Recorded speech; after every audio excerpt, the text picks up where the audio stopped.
తర్వాత వాళ్ళు ఇచ్చిన స్టేట్మెంట్లు కూడా కొన్ని స్టేట్మెంట్లు భుజంగరావు కావచ్చు, తిరుపతి అన్న కావచ్చు, రాధాకిషన్ రావు కావచ్చు, వాడు ఇచ్చిన స్టేట్మెంట్ చాలా క్లియర్గా మేము మా పోలీస్ వెహికల్స్లోనే డబ్బులు కూడా ట్రాన్స్పోర్ట్ చేసాం ఎలక్షన్స్కి అన్నారు.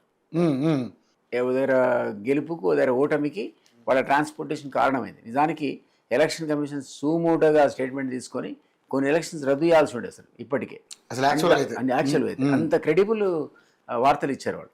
తర్వాత ఎందుకు చేశారని నేను చెప్తున్నాను కదా, ఖచ్చితంగా సుపీరియర్ ఆఫీసర్స్ వాళ్ళు మౌఖికమైన ఆదేశాలు ఇస్తారు తప్ప రైటింగ్లో చేయమని ఇవ్వరు. ఎందుకంటే వాళ్ళు మంత్రులను ప్లీజ్ చేయడానికి. హరీష్ రావు ఫోన్ ట్యాప్ అయిందని వచ్చింది, హరీష్ రావు కూడా వాళ్ళ పార్టీలో ఉన్న హరీష్ రావు ఫోన్ కూడా ట్యాప్ చేశారని వచ్చింది కదా. అట్లనే ఆయన ఎలక్షన్ టైం లోపల ఎలక్షన్ జస్ట్ బిఫోర్ కొంతమంది తనకి ఇంపార్టెంట్ అనుకున్న వాళ్ళకి తలా 1 కోటి 2 కోట్లు ఇచ్చిన విషయం బయటకు వచ్చింది. సో ఇవన్నీ రకరకాల సెన్సేషనల్ విషయాలు వచ్చాయి అందులో.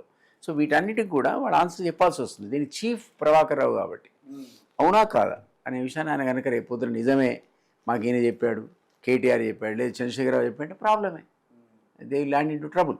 సో ఇవన్నీ కూడా మనం చూడాలి ఆయన ఏం చెప్పబోతున్నాడు.